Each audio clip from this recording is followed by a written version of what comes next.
E o que fazer? Né? Chegou um paciente, eu desconfio que é depressão, estou iniciando uma conversa, uma investigação. O que fazer? Se eu desconfio de perturbações depressivas, de estado de humor deprimido, eu vou fazer um segmento usual da equipe de saúde da família e conversar sobre a resolução dos problemas da vida, discutir como é que está essa vida, como é que está a relação familiar, a relação no trabalho, e perceber se um conflito ou uma situação, uma etapa da vida não contribuiu para aquele momento. Posso tentar ajudar, contribuir, fazer pequenas sugestões de organização dos processos de vida que podem ajudar. E o interessante é que eu estimule que a pessoa me diga, sempre estimular que a pessoa diga, não, olha, realmente fazer que ela tenha um insight e que ela sugira a mudança.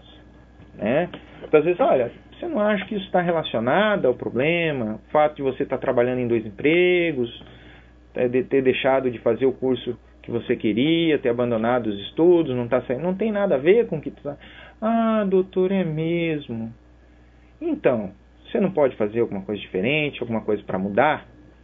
E aí a pessoa vai se mostrar ativa e você não precisa fazer medicação nenhuma, né?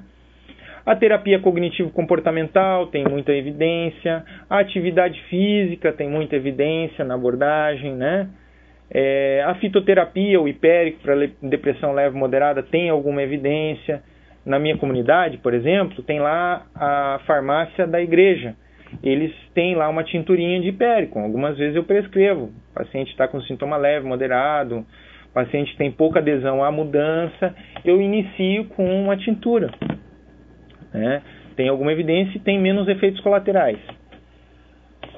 Tratamento medicamentoso deve ser a última escolha, né? A não ser que nós tenhamos isso aqui, ó, os red flags, né?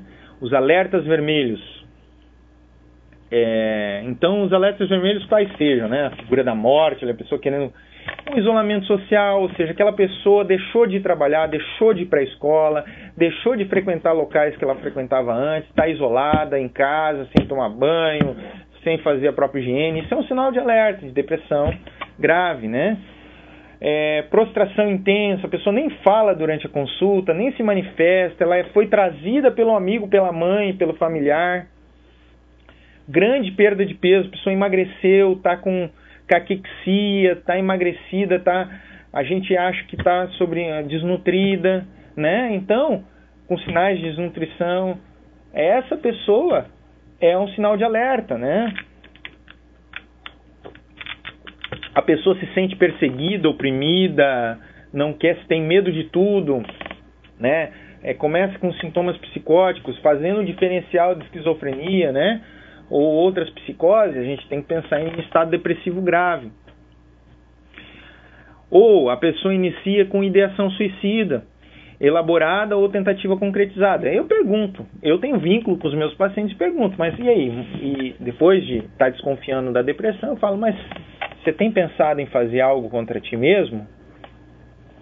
Falo no meio da consulta, num tom, sem alterar o tom.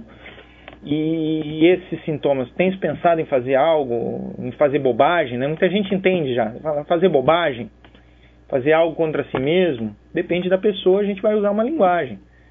Quando a pessoa é bem esclarecida e tem uma relação boa na consulta, eu pergunto, você já pensou em se matar? E você pensou como? Muitas vezes a pessoa diz vagamente, eu quero soltar essa vida, eu penso em sair e tal, e muitas vezes até confunde, né? Muito mais uma personalidade histriônica, é uma coisa assim de chamar atenção, né? Agora, tem pessoas que dizem, sim, outro dia eu peguei uma faca e fiquei olhando para ela. Aí já é elaboração. Tem uma corda lá em casa, eu já pensei várias vezes em pegar aquela corda. Isso é elaboração, é grave. Quando acontece isso, porque vejam, do ponto de vista epidemiológico, o desfecho negativo da depressão são, do ponto de vista de mortalidade, é o suicídio, do ponto de vista de morbidade, é a pessoa reduzir a produção dela, social, ou internações por outras doenças oportunistas, né? Então, eu tenho que evitar isso. Esse é o meu ponto de corte, né? Principalmente o suicídio. O meu maior papel é evitar o suicídio na atenção primária. Então, eu tenho que fazer esse diagnóstico. E se eu percebo a elaboração, eu tenho que fazer, inclusive, uma internação domiciliar. O que é isso? Chamar um familiar. No momento da consulta, identificou a ideia, nós precisamos entrar em contato porque você precisa de uma ajuda aguda. Tem alguém que você confie? Quem que você mais confia? E às vezes você tem que ficar um tempo conversando para estabelecer quem é a pessoa de confiança. Você tem que esclarecer a pessoa que precisa ser chamada a alguém e chama essa pessoa e compartilha a situação. Olha, ela não pode ficar sozinha, ela está em risco de cometer algo contra si mesma. Eu vou entregar agora as medicações para ti, você vai iniciar, e aí iniciar precocemente tratamento. Aí não tem blá blá blá. Aí, se há um risco de suicídio, se há um comprometimento importante, o início precoce de medicação é indicado. Então, nós temos que acionar uma rede de suporte, que são os amigos ou familiares, no momento da consulta, que eu identifiquei que é depressão grave. Não é deixar para depois, no momento da consulta. Porque senão depois ela sai dali e comete suicídio. Então, a gente não foi eficiente na nossa abordagem. Tem que chamar na hora. Inicia o medicamento o quanto antes, e aí tem uma gama grande de opções. Os mais conhecidos são os antidepressivos tricíclicos e os inibidores seletivos de recaptação de serotonina. São os mais conhecidos. E procura o suporte da equipe de saúde mental. Com o caso de depressão grave, é importante eu discutir com a equipe de saúde mental, com o psicólogo, com o psiquiatra, se eu tiver à disposição. Se não tiver à disposição, esse paciente merece ser encaminhado para uma abordagem, se houver condição. Se não, aí vai depender do vínculo, da experiência pessoal. Para a minha situação, o nosso matriciador, muitas vezes, está afastado, passou vários períodos afastado do trabalho. Eu acabei adquirindo experiência. Então, muitos pacientes eu deixo encaminhar, porque eu já tenho um rol grande de experiência com um quadro depressivo ansioso. Então, eu seguro um pouco mais. Mas eu sou inexperiente, eu não tive muitos pacientes assim, eu tenho que pedir suporte e ajuda. Muitas vezes até de uma internação numa instituição. Se eu não tenho rede, se eu não tenho outra opção, eu não tenho um CAPS perto, não tenho rede, eu posso usar o recurso de internação. Pode ter benefício para pacientes em risco, ou que coloquem em risco a vida de outrem. E os antidepressivos, assim, para abordagem rápida, que eu sei que o público não é só de médicos, mas para vocês orientarem. Não há grandes diferenças em termos do desfecho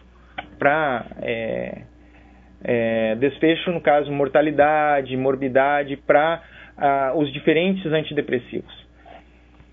Então, eu posso iniciar com qualquer antidepressivo numa dose terapêutica que eu vou ter o mesmo resultado. A diferença dos antidepressivos está principalmente nos efeitos colaterais que eu vou ter daquela medicação. Então, a escolha deve basear nas necessidades que eu tenho e no que aquele paciente vai tolerar de efeitos colaterais, no que ele tem de recurso financeiro. Tá? Também deve ser ponderado, não adianta eu passar um antidepressivo de última linha, não tanto testado, que o paciente não vai comprar, ou não vai ter acesso na rede de atenção primária. Aí umas curiosidades, por exemplo, a sertralina parece ter o efeito mais rápido dos antidepressivos, porém causa mais vertigens, náuseas, vômitos. Os tricíclicos causam mais efeitos colaterais, mas podem ser usados em situação de insônia, em função da sedação que ele faz. Em situação de dor crônica, tem bons resultados. Em situação de perda de peso, a gente percebe que eles dão um pouquinho de ganho de peso em vários pacientes. Então, pode ser usado. Me ajuda, inclusive, né? A paroxetina, um antidepressivo, um inibidor de recaptação de serotonina, causa maior sedação, está associado com ganho de peso. Às vezes eu tenho um paciente magro, eu quero sedar ele um pouco, quero fazer ganho de peso. A fluoxetina interfere pouco no peso e tem poucos efeitos colaterais. Então, às vezes, o paciente magro, né, que está muito magro, a fluoxetina talvez não seja a melhor escolha. A bupropiona não provoca disfunção sexual. Muitos pacientes reclamam disso com os antidepressivos. Perdem. Mas vejam, a depressão moderada, grave, a pessoa perde o desejo sexual também.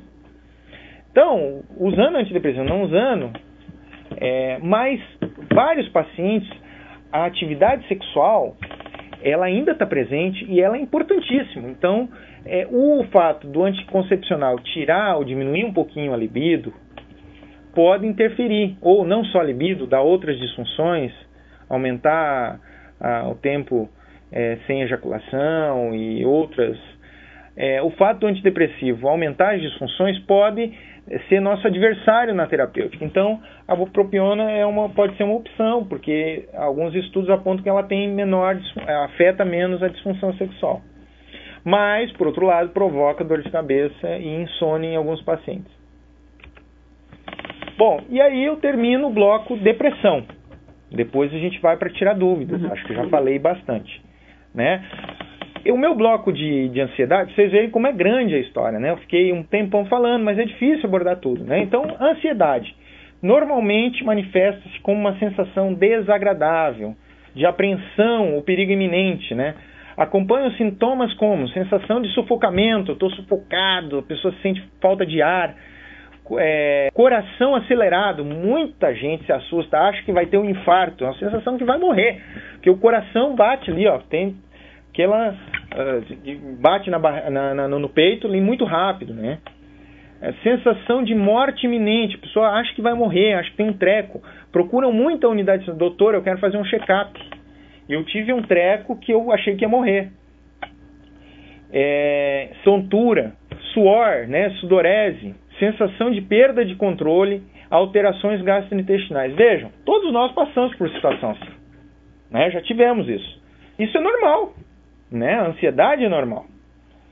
Quando a gente vai apresentar um trabalho, quando a gente tem uma prova importante, isso é normal. O que é anormal é quando aquilo é cotidiano, aquilo atrapalha as nossas funções do dia a dia, aquilo é frequente, né? Aí passa a não ser normal, passa a atrapalhar.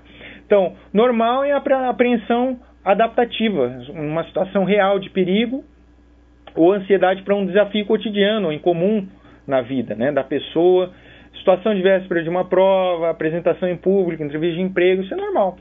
O que é anormal é a situação repetitiva, desencadeada sem motivo aparente, causa sofrimento contínuo, compromete o funcionamento social do indivíduo, o relacionamento dele. Em alguns casos, leva ao isolamento e sintomas depressivos.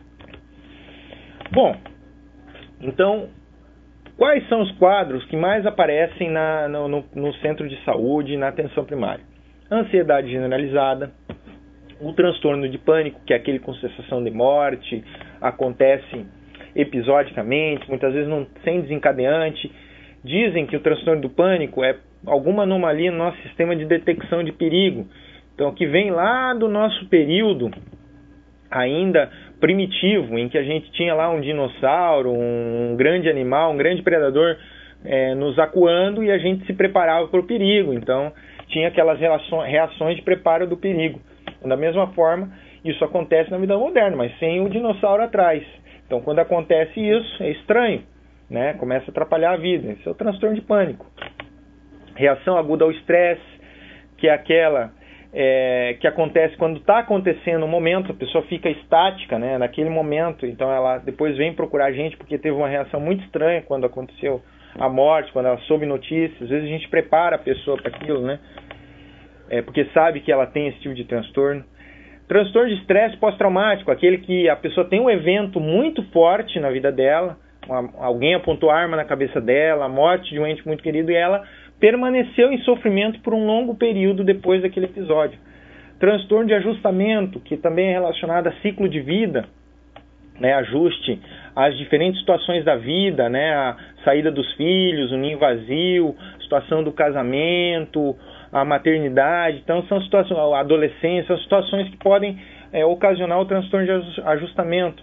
Transtornos dissociativos, né, que antigamente se falava pejorativamente, né, não tão antigamente assim, se chamava o PT, né?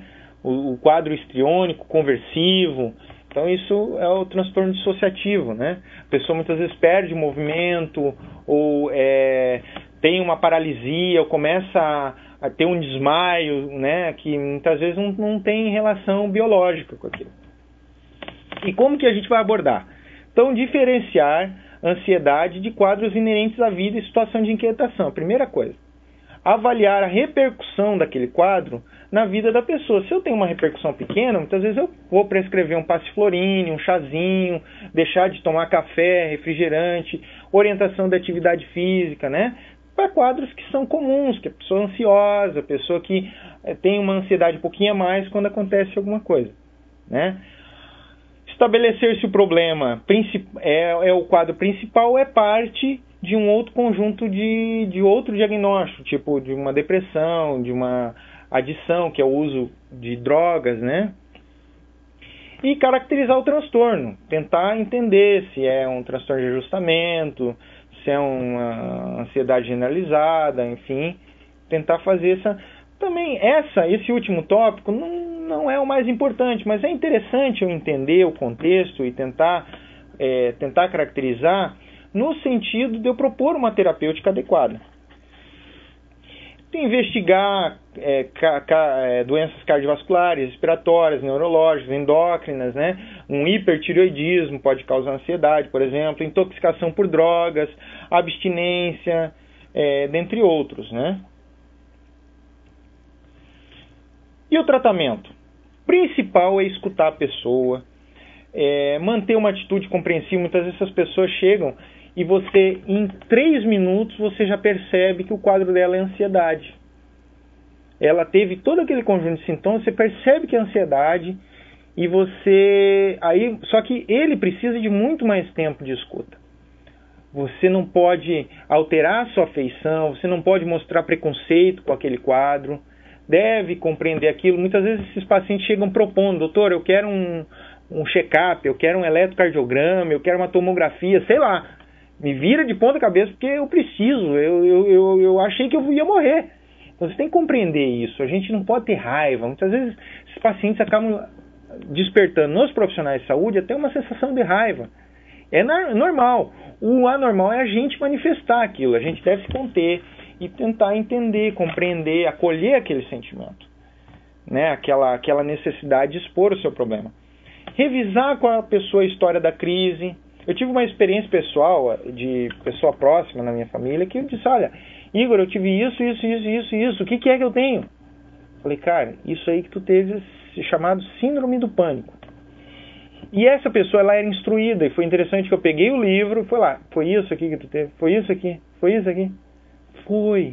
Nossa, é isso mesmo então. Tá vendo? Calma. Foi um quadro, pode se repetir, tem tratamento, a gente vai tentar abordar. Se começar a repetir várias vezes, nós podemos entrar com a medicação, enfim, vamos. Hoje está feliz, faceiro, está controlado, teve que iniciar a medicação porque teve outros episódios, mas está bem, agora está equilibradinho. Compartilhe com a pessoa a decisão terapêutica em medidas cognitivo-comportamentais. Isso é muito frequente e muito fácil de usar, inclusive com os transtornos fóbicos, né? Medo das coisas, medo de apresentação, medo de aranha, medo... Você trabalha com a terapia cognitivo-comportamental. Você trabalha primeiro com a dessensibilização, mostra fotos, imagens, situações e vai dessensibilizando. Da mesma forma, com transtorno de síndrome do pânico também. Você fala para a pessoa, mostra para a pessoa o quadro que ela tem, diz: olha, tá aqui, ó, é isso que tu tem, tu não vai morrer, fique tranquilo. E a pessoa começa a racionalizar. Toda vez que ela tem o quadro, ela já sabe o que ela tem que fazer. Ela tem que sentar, respirar fundo, às vezes usar um ansiolítico, porque ela sabe que o quadro dele é aquele e vai passar dentro de instantes. Então tem que ser conversado com a pessoa.